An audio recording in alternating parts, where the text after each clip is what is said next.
Hello, Mr. Ranga. My name is Andika Putra Arbiansyah, and I will be doing the second project of active listening skill. The part 1 describe the condition of homeless in USA. There are four conditions of homelessness in USA. The first one is in the United States of America. Over a half of million people are homeless, with about a third of those being children. The second, about 1 in 5 people suffer from a mental health issue. The third one is about half of women who are homeless have been the victims of domestic abuse. The last one is around a quarter of the homeless are employed, but unfortunately, the cost of living for many people is just beyond their means and current income. Number 2. What is the fact of the women who are homeless? About half of women are homeless have been the victim of domestic abuse. Number 3. Based on the audio, how the person has a real compassion for other. For him, he just assumes that when people need help, he will help them. He tries not to assume that a person's plight has been self-inflicted every time. He thinks that any act of generosity toward people can make a difference. Number 4. Mention and explain the fact of homeless. Over a half million people in the USA are homeless, with about a third of those being children. Many parents just cannot afford to raise their children well, so they abandon their kids and the kids end up homeless. About 1 in 5 homeless people suffer from mental health issues. The mental health issues could be from high-level stress or from a traumatic event that pummels their emotion. About half of women who are homeless have been the victim of domestic abuse, as women are physically weaker than men, so some men use women to lash out their frustration. And the last one is a quarter of the homeless are employed. This occurs because their income isn't enough and the price of having a house is too high. There's also the fact that inflation and fewer opportunities of getting a better job. Number 5. Retell that audio using your own words. The audio starts with the speaker telling the listener about the problem with homelessness. He says that people don't think much about homelessness unless it touches their life in a personal way. The reason behind homelessness can include loss of employment or a traumatic event such as a natural disaster that destroys a family's home. The speaker then gives 4 facts about homelessness in the USA.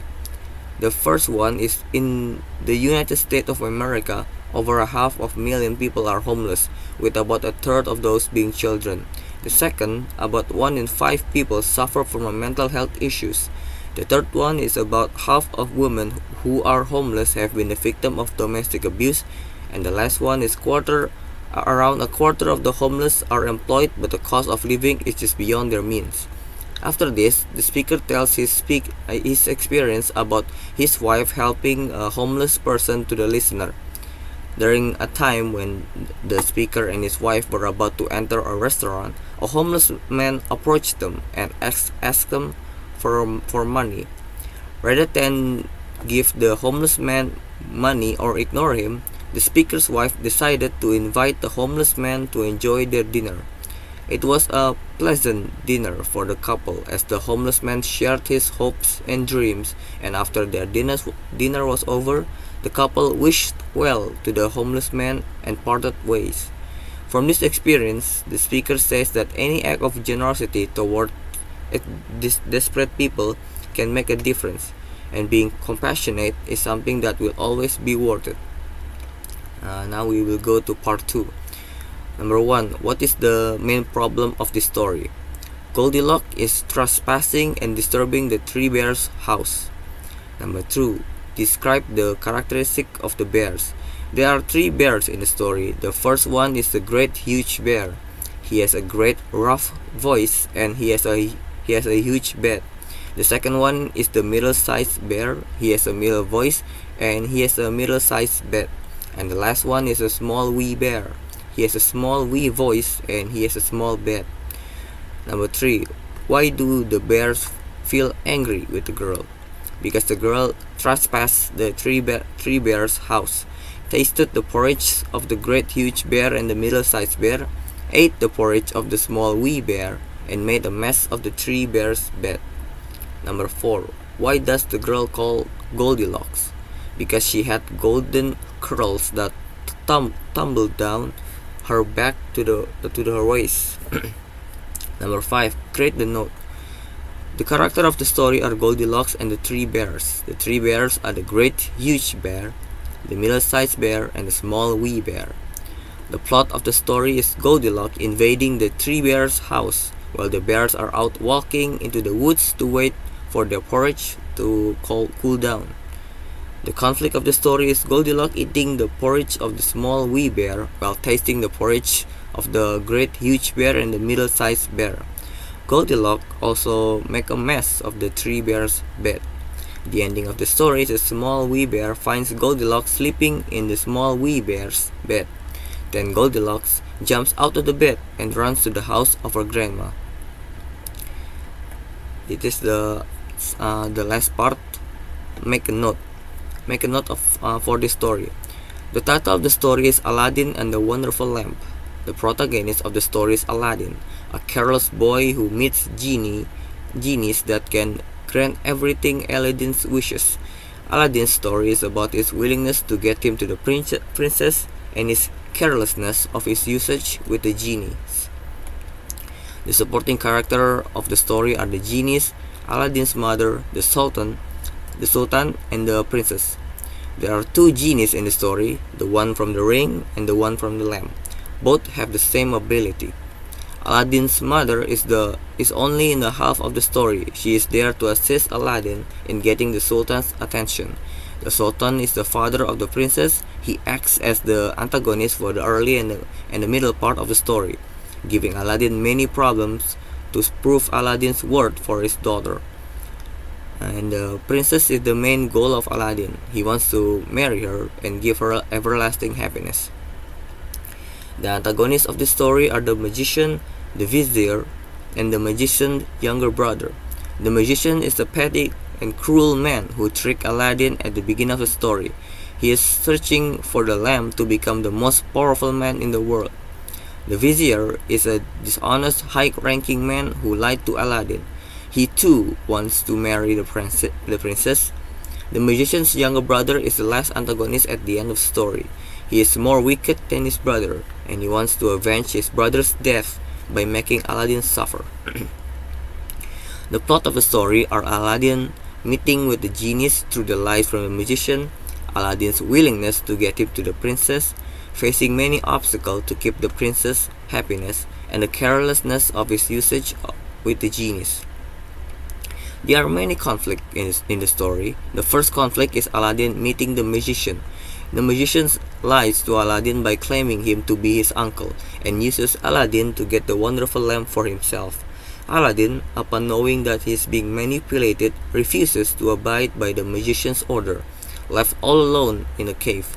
During his time in the cave, Aladdin finds a ring, rubs it, and a genie comes out of it. The genie can grant anything that Aladdin desires, and Aladdin instead wishes to get out the cave and be sent back home to meet with his mother, and so the genie grants it. Back home, Aladdin secretly stores the lamp in his house and always keeps wearing the ring that has saved him from death. The second conflict is Aladdin falling in love with the princess. To get the princess, Aladdin must have the approval of the Sultan, who is the father of the princess. The Sultan gives Aladdin many conditions, in which it conditions Aladdin solves it with the problem of the genie from the lamp. Knowing that the Sultan favors Aladdin, the vizier, who also wants to marry the princess, makes a plan to stray away Aladdin from the Sultan's attention. But his plan is no match against the assistance Aladdin gets from the genie. And with that, Aladdin has no more adversaries and can finally marry the princess.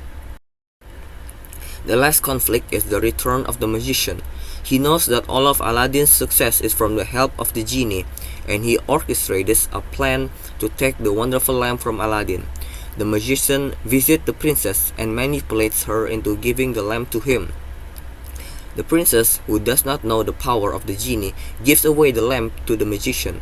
With the lamp in the magician's hand, he wishes the genie to wipe out all of the wealth that Aladdin has.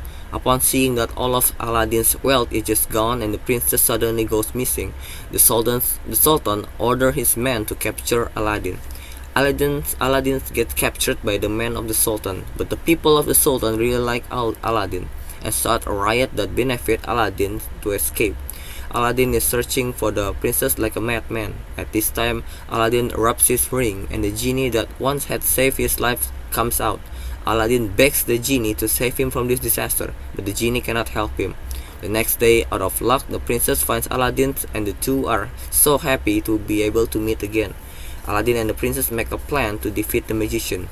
In the next meeting with the magician, the princess successfully kills the magician by poisoning him with a drink.